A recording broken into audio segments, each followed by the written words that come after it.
سب سے پہلے یہ والی ویڈیو دیکھیں. لوگ کہتے ہیں قرآن سے ماتم دکھاؤ، لوگ کہتے ہیں قرآن سے یا حسین دکھاؤ. میں بھی قرآن سے یا حسین دکھاتا ہوں. حضرت یعقوب روزانہ، ایک دن نہیں، محرم میں نہیں، 10 دن نہیں، حضرت یعقوب نے سال آئے سال روزانہ ماتم کیا ہے. اور کس کا ماتم کیا؟ جس کے زندہ ہونے کا یقین تھا. یہ نہیں کہا، یہ نہیں کہا جائے گا کہ زندہ ہو جاوید کا ماتم نہیں کرتے ہیں. یہ حضرت یوسف زندہ ہے نا. حضرت یعقوب کیا کہہ رہے ہیں؟ حضرت یعقوب روزانہ ایک ہاتھ زانو پر مارتے تھے، ایک ہاتھ سینے پر مارتے تھے، ایک ہاتھ سر پر مارتے تھے، اور سر پر، زانو پر اور سینے پر ہاتھ مارتے ہوئے کہتے تھے یا صفا علی یوسفا، جسے آپ یا حسین بولتے ہیں. قرآن کی آیت سنا رہا ہوں نا میں آپ کو. یا صفا علی یوسفا، یا صفا علی یوسفا، ہائے میرے یوسف، ہائے میرے یوسف، یا یوسف، یا یوسف. کون؟ جو ابھی زندہ ہے، جن کے زندہ ہونے کا یقین ہے. اور نہ صرف زانو پر، سینے پر اور سر پہ ہاتھ مارتے تھے حضرت یعقوب، بلکہ وَبْيَضَّتْ عَيْنَاهُ، اس کی بات والی آیت، وَبْيَضَّتْ عَيْنَاهُ فَهُوَ كَظِيمٌ. اور اتنا روتے تھے ماتم کرتے ہوئے کہ رو رو کے حضرت یعقوب کی آنکھیں سفید ہو گئیں. اب یہاں رو رہے ہیں، ماتم کر رہے ہیں، سینے پہ ہاتھ مار رہے ہیں حضرت یعقوب. قرآن کہہ رہا ہے کہ یہ سب سے زیادہ برداشت رکھتے تھے. عموماً اہل تشیع علماء کی جانب سے نوحہ اور ماتم کی دلیل میں سیدنا یعقوب علیہ السلام کے گریہ کی مثال دی جاتی ہے، اور سیدنا حمزہ ابن عبد المطلب پر نبی صلی اللہ علیہ وسلم کے حکم پر عورتوں کے نوحہ سے دلیل پکڑی جاتی ہے. یہ مجھے پتا ہے شیعہ عالم ہے، میں ذاتی طور پر ان کی بہت قدر کرتا ہوں، شہنشاہ نقوی صاحب حافظہ اللہ تعالی.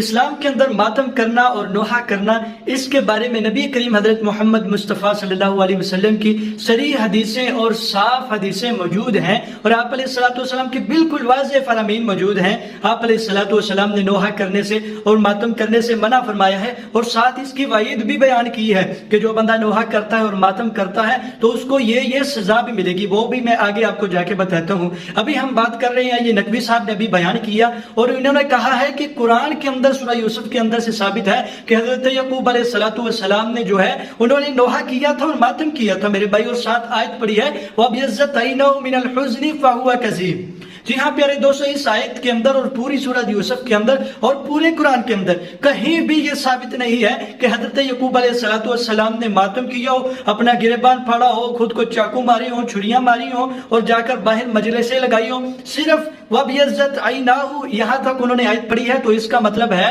کہ وہ روتے تھے اور رونے کی وجہ سے ان کی آنکھوں کی بینائی چلی گئی، ان کی آنکھیں سفید ہوگی.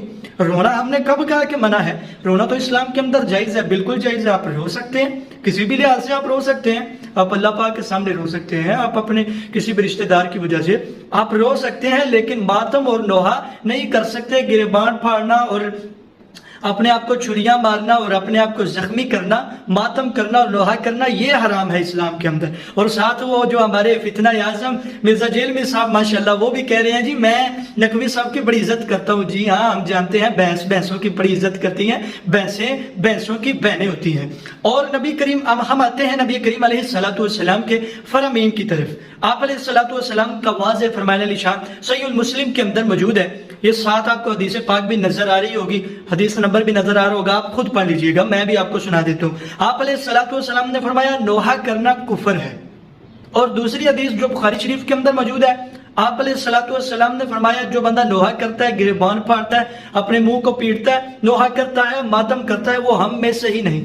فرمایا وہ ہماری امت میں سے ہی نہیں.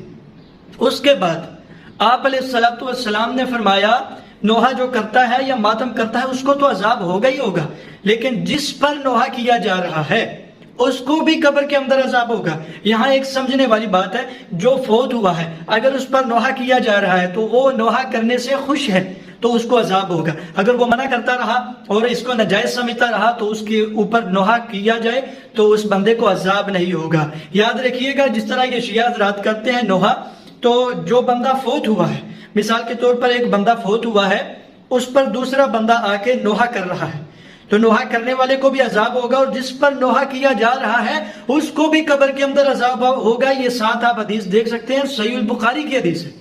اور جو بندہ اس کا انکار کرتا ہے بن جائے منکرین حدیث، کر لے حدیث کا انکار.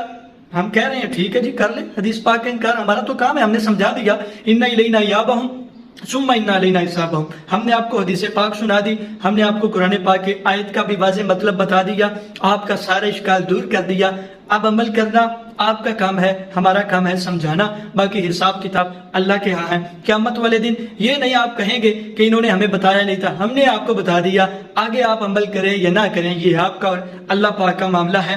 تو میرا مطلب یہ نہیں تھا کہ میں کسی پر تنقید کروں، میرا مطلب یہ تھا کہ شاید میری بات کی وجہ سے میں نبی کریم علیہ السلام کا فرمان سناؤں تو شاید میری وجہ سے کوئی بندہ راہ راست پر آ جائے اور ہدایت پا لے. اللہ پاک ہدایت کی توفیق عطا فرمائے، اللہ پاک ہدایت عطا فرمائے اور سمجھنے کی توفیق عطا فرمائے. آمین ثم آمین. السلام علیکم.